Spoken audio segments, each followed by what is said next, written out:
stream. I did get some feedback that the sound was cutting in and out. I believe I have fixed those issues, so I will be redoing the last stream right now, starting in 3, 2, 1.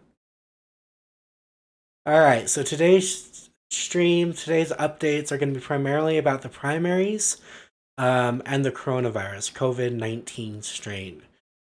Joe Biden has been instructing voters to ignore state-issued warnings in Ohio and vote in person anyways. Again, this is despite the governor of Ohio's orders. The Democratic Party is continuing to shut down polling places, which is not only a form of voter suppression, but it will result in longer lines, more COVID-19 transmission, and ultimately more deaths. So that's a really unfortunate turn of events. Furthermore, Louisiana, Puerto Rico, Kentucky, Maryland, Georgia, and Wyoming are all suspending primaries, pushing them out is the current word, most to early June, although not all of these states and territories have announced when the new primary date will. Some of them are taking a let's wait and see approach to the primaries. So moving on, or before we move on, I also want to point out there have been strong exit poll regularities, many factors over the threshold for the UN to consider it election fraud, and these irregularities have happened in all 7 states that Joe Biden won, and they overwhelmingly took votes away from Bernie Sanders and towards Joe. One state, I don't remember which one because I don't have the chart in front of me right now, had like a 21% increase for Joe Biden over what the exit polls predict. Not only has the UN set a threshold of 4% for the, hey, this is fraud, this is election fraud, somebody's stealing the election. But the United States of America, our country, over 2% irregularities, has staged entire military coups and overthrown governments. So not only is it like American exceptionalism equaling hypocrisy, which it always does, but we need to be really vigilant and we need people to show up and vote by mail and absentee ballot right now because of the whole coronavirus in such numbers that the whatever shenanigans are afoot are nullified by a turnout. On to coronavirus, the novel coronavirus. Deaths have been surging in the United States. We have a total of 94 known deaths from the coronavirus so far, and 5,702 known cases. Experts expect both these totals to be much, much higher than they are, but we have such a dearth of testing available, and this is what the experts are citing is why we don't have accurate numbers. We don't have nearly enough tests. We're still one of the countries with the lowest amount of the populace tested per capita. So this we're really unprepared.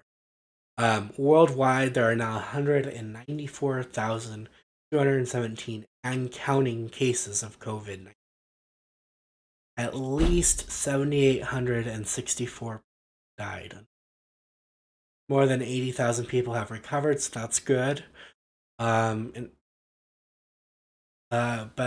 to do some quick math on the death rate, 764 deaths versus 194,217 cases is a fatality rate of 4.049%.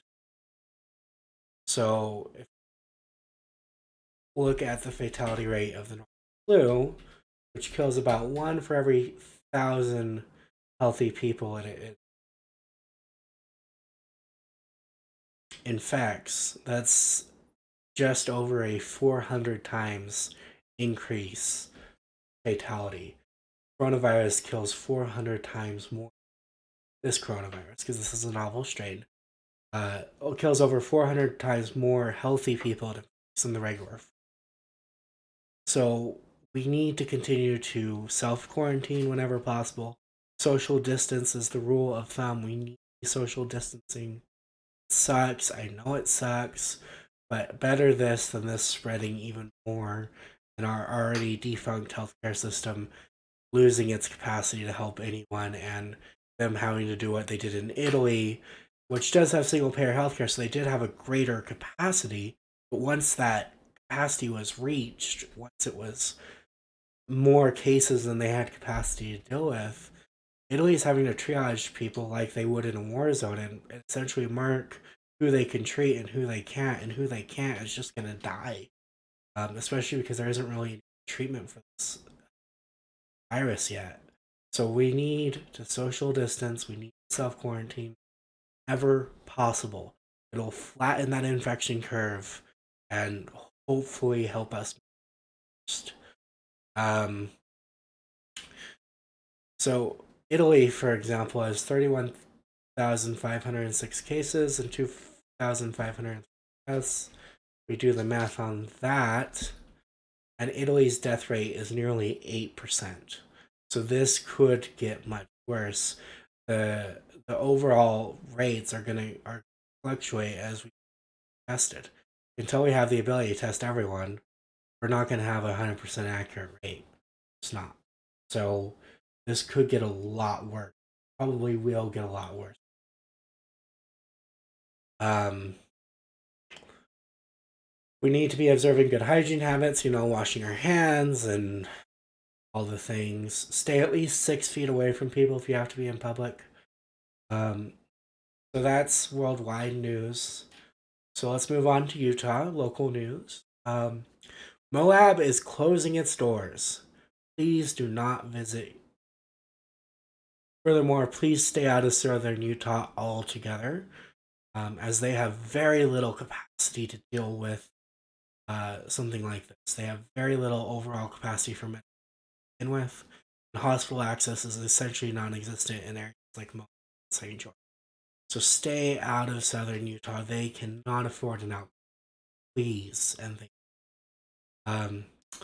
Deseret Industries thrift stores are all closed. The Church of Jesus Christ of Latter-day Saints has closed down all stores and will be moving paid workers that are considered low-risk groups. They'll be allowing them to work at other facilities like the Bishop's Storehouse and their other more charitable facilities.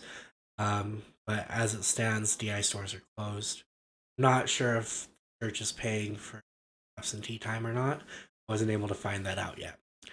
The Utah Housing Coalition called on state government to place a statewide moratorium on evictions and foreclosures. More specifically, they asked the Lieutenant Governor, and the Utah Coronavirus Task Force to consider and implement this moratorium as soon as possible. One of our federal senators, Mitt Romney, did call for $1,000 stimulus to each American adult. He did cite objections that Romney believes, the Families First Coronavirus Response Act is too complicated. Now, I'll be honest, I don't agree with Mitt Romney on that. I believe the senator is wrong. In fact, I also believe the Families First Coronavirus Act doesn't go far enough. It only covers about 20% of American workers and exempts workers at the largest corporations from any sort of protections. So it needs to go further than it is. But that's an entirely different can of worms, and I don't really want to. Suffice it to say, uh, all indications look like Romney will vote against this in the Senate and would rather do stimulus check directly to the American people, which is something. Isn't enough for most households, but I guess it's better than nothing. We'll have to see how that pans out.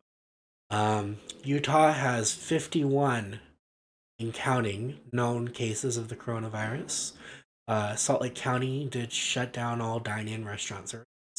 Takeout and delivery services remain available as long as it's on a non-cash basis. Have to hand them cash, they're not allowed to accept it. The Salt Lake City School District is serving drive-up breakfast and lunch to students. I'd recommend contacting the school district for details on that one. In addition, the Park City School District is serving breakfast and lunch bags to students still. So if your kids are hungry or part of those school districts, it's worth a shot. Go access the resources available to you. Um, I did hear that some school districts, I forget which one, Davis County maybe, are only providing lunches to kids that would normally get free or reduced lunch at school.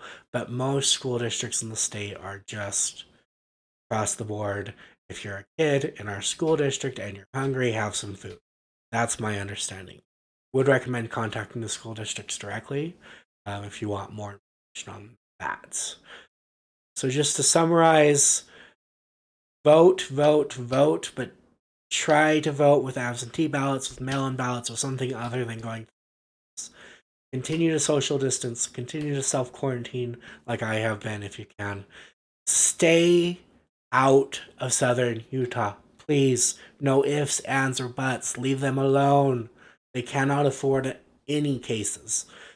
Um, and I guess that's all. Thank you so much for watching, and I hope you all have a great day.